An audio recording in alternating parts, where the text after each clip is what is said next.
Well, life has its storms, and here we are back in another storm. And it says in Luke chapter 8, verse 22, "Now it come to pass on a certain day that he went into a ship with his disciples, and he said unto them, Let us go over unto the other side of the lake. And they launched forth." Verse 23, "But as they sailed, he fell asleep. And there came down a storm of wind on the lake, and they were filled with water and were in jeopardy. And they came to him and awoke him, saying, Master, Master, we perish. Then he arose and rebuked the wind and the raging of the water, and they ceased, and there was a calm. And he said unto them, Where is your faith? And they, being afraid, wondered, saying one to another, What manner of man is this? For he commandeth even the winds and water, and they obey him. So that storm passes, and they kind of then wander into another storm. And I guess they're on the same boat or not, I don't know. But verse 26, and they arrived at the country of the Gadarenes, which is over against Galilee.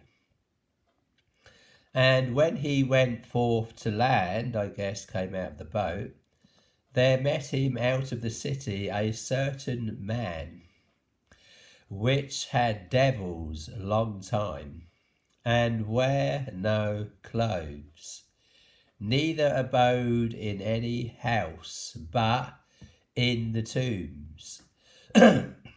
When he saw Jesus, he cried out and fell down before him, and with a loud voice said, What have I to do with thee, Jesus, thou Son of God Most High? I beseech thee, torment me not. So this man had never met Jesus, but these devils that were in this man that was running around naked amongst the tombs had met Jesus. They'd known of Jesus. Whether they've met him, I don't know, but they certainly know who Jesus is. So you have these devils in this man recognizing Jesus. So they're saying, Jesus, thou Son of God, Most High, I beseech thee, torment me not. For he had commanded the unclean spirit to come out of the man. For oft times it had caught him, and he was kept bound with chains and in fetters. And he brake the bands, and was driven of the devil into the wilderness. So in verse 30 now, and Jesus asked him, What is thy name? And he said, Legion, because many devils were entered into him. And they besought him that he would not command them to go out into the deep. So they didn't want Jesus to command them back into the deep, back into the depths of hell, really, back into the depths of the underworld, where they'd no doubt come up from. It would appear anyway. And verse 32, and there was there an herd of many swine feeding on the mountain, and they besought him that he would suffer them to enter into them. And he suffered them. And there was about 2,000 swine all in all feeding on the mountain, and they besought him that he would suffer them to enter into them, and he suffered them.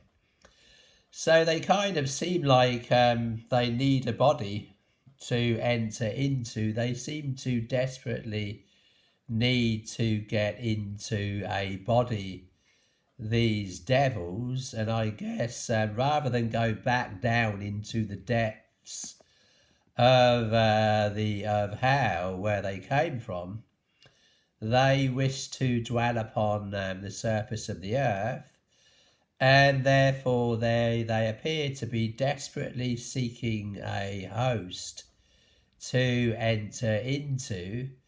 And interestingly enough, with these particular devils, as they're called, they there are at least 2,000 of them in this one man. So interesting there when you consider time and space. How do 2,000 men, 2,000 devils fit into one man? Them saying we are legion, for we are many, and then all of these devils crying out to Jesus through this man. They besought Jesus, and Jesus, that back to verse 30, Jesus asked him, "What?" saying, "What is thy name?" And he said, so the man said, "Legion," because many devils were entered into him. Now it goes plural, verse 31. And they besought him that he would not command them to go down into the deep.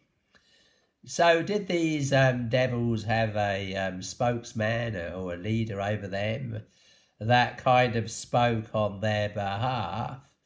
And so you have 2,000 at least devils in this man, or using this man as a kind of a host to operate and speak through.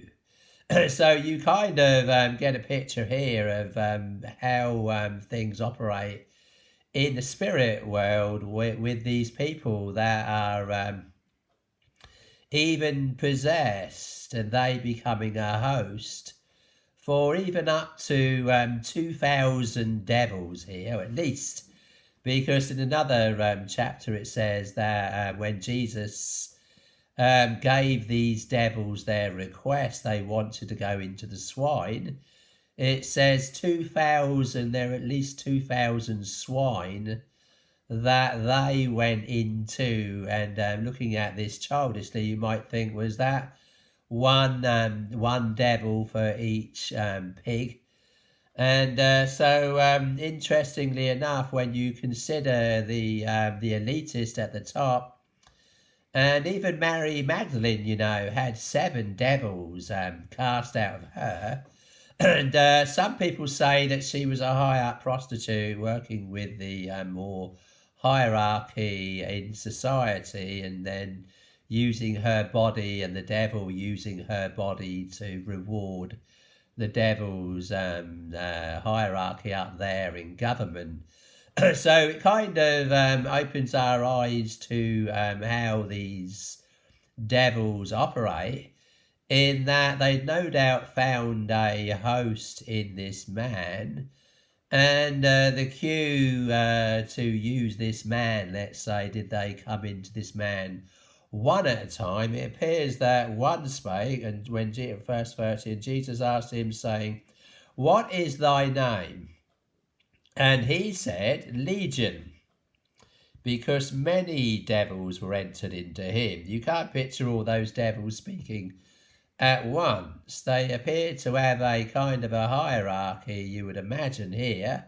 Or were they just kind of brainless, mindless devils that were desperately seeking a body and a host?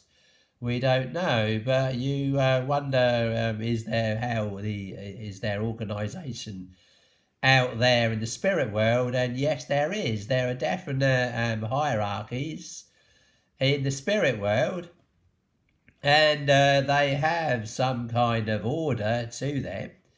in that they want to bring in to this world a new world order. And you picture these people way up at the top are hosts, their bodies being used by countless devils. And here is a man that's possessed by at least 2,000 devils. So, and they besought him, so they, plural, besought Jesus that he would not command them to go out into the deep. The deep here, you take it, they didn't want to go back down into the kind of underworld where they come from. So they're beseeching Jesus that he would not cast them, but they besought him that he would not command them to go out of the man into the deep. Well, where's the deep? It's got to be where they come from. They want to operate on the surface of this world, and so they are seeking a host body to get into and to operate through. And they seem to desperately need these hosts. So you kind of get a sense of the desperation of these fallen devils that are looking for people to operate through. And they besought him they would not command them to go out into the deep, back into hell, from whence they no doubt came. And there was there an herd of many swine feeding on the mountain. And they besought him that he would suffer them to enter into them. So you picture really Jesus being merciful to these devils and letting them have their request in going into these pigs. You think to yourself, well, what is the urgency here? Why do they so desperately need a body or a host to enter into? Are they some kind of wandering spirits that once had a body, or what are they? What is the nature of these devils? It says a man possessed of devils. Well, actually, it said he commanded the unclean spirit to come out of the man there. So it's an unclean spirit. And there's more than one. And on another occasion, it says here, which had devils. When he, verse 27, and when he went forth to land, there met him out of the city a certain man which had devils a long time. So these devils, these unclean spirits, had entered this man, and they appeared to desperately need a host, a body to enter into, and a pig will do. You get the picture here, because the desperate need is so strong in them to enter into a host, into a person, and then operate through that person. It's the devils in the person talking to Jesus here. But one thing it does bring out in this story is the desperation of these devils to possess people. And if they can't possess a person, then a pig will do. So they ask Jesus if they can just simply go into the swine. And Jesus appears to be merciful here to them, though mercy be shown to the wicked, yet will he not learn righteousness. They then enter into the pigs, and there was there an herd of many swine feeding on the mountain. And they besought him that he would suffer them to enter into them. And he suffered them. Then went the devils, now it goes back to devils, unclean spirits, right, devils. Then went the devils out of the man and entered into the swine. And the herd ran violently down a steep place into the lake and were choked. When they that fed them saw what was done, they fled and went and told it in the city and in the country. Then they went out to see what was done. So the people of the country came out, I guess, to see what was done, and came to Jesus and found the man out of whom the devils were departed, sitting at the feet of Jesus, clothed and in his right mind, and they were afraid. I mean, they'd obviously known that this man was always running around naked amongst the tombs, getting up to stuff. And they'd even chained him and put him in fetters and what have you to keep him out of harm's way. And no doubt to, there it is, verse 29, for he had commanded the unclean spirit to come out of the man, for oftentimes it had caught him and he was kept bound with chains. So they'd kept this man bound in chains and in fetters, and he brake the bands and was driven of the devil into the wilderness. So quite violent devils, and this man no doubt chained up for his own good, but these devils in the man, giving this man super strength in breaking these chains. So really it's a lesson really in not dabbling in the occult and getting involved in witchcraft or any form of devil worship, because you might take in one of these or many of these devils, no doubt more than 2,000 here, into your person, and they using your body to operate through. So very dangerous game. So then they went out to see what was done, and came to Jesus and found the man out of whom the devils were departed, sitting at the feet of Jesus, clothed and in his right mind, and they were afraid. They also, which saw it, told them by what means he that was possessed of the devil was healed. Now, verse 37, then the whole multitude of the country of the Gadarenes round about besought Jesus, to depart from them, for they were taken with great fear. And he went up into the ship and returned back again. So it appears he went there just to cast this devil, these devils, out of this man.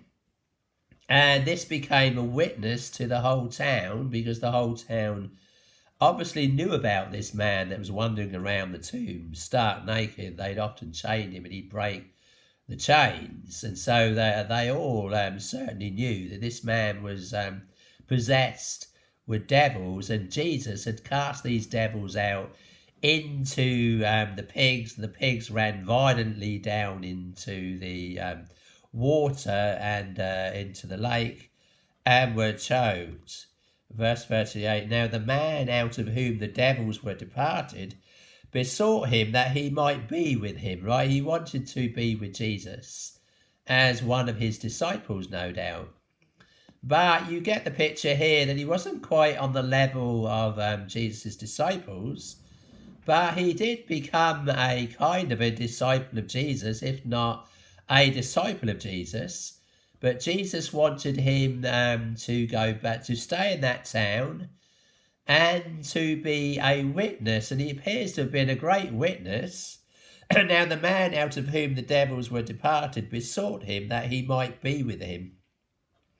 But Jesus sent him away, saying, return to thine own house, and show how great things God have done to thee. So he's gone back home into his own house, and he's showing what great things God have done to him. He's back in his right mind, and all of these devils are cast out of him. And he appears to be now he's doing exactly what Jesus said. So he returns to his own house and show how great things God have done unto him. And he went his way and published throughout the whole city. So this man then went throughout the whole city Whole city, how great, he published throughout the whole city how great things Jesus had done unto him. And it came to pass, it ends really well here, really positive ending, through this man's testimony of Jesus casting out all of these devils out of him. And it's a brilliant testimony that this man has, because it says, and it came to pass when Jesus was returned, the people gladly received him, for they were all waiting for him. So this man had gone around town. He was a man that was once running around naked, possessed of devils. They couldn't tie him up and chain him because these devils would break the chains. And he wandered amongst the tombs, no doubt howling and screaming or whatever he was doing, running around naked, and no one knew what to do with him other than to keep him out of the way. And now this man, Jesus, heals and casts out all of these devils out of him, better said, and tells him to go and show himself to the people in that town. And he converts the whole town. It came to pass that he went his way, this man who went back to his house, who had the devils in him, and he went his way and published throughout the whole city how great things Jesus had done unto him. And it came to pass that when Jesus returned, the people gladly received him, for they were all waiting for him. So a whole town of people this time waiting for Jesus to return. Last time they asked him to leave, but this time they are looking forward to him coming back. And so a whole town of people waiting for Jesus to receive him, all waiting for him. Thanks to this man's testimony, Jesus putting him in the place where he was meant to be, teaching and operating with the people that Jesus had appointed him to be with. So in that field and not this field, he wanted to go with Jesus, to be one of his disciples, traveling around, no doubt, with Jesus, preaching the gospel. But Jesus says, you're better suited to this town that you're already in. Go and show yourselves to the people in this town. And then this man converts, really, a whole town, and the whole town coming out to greet and meet Jesus when he came again. So a brilliant testimony of a man that was possessed with devils, completely changed by Jesus. So praise Jesus.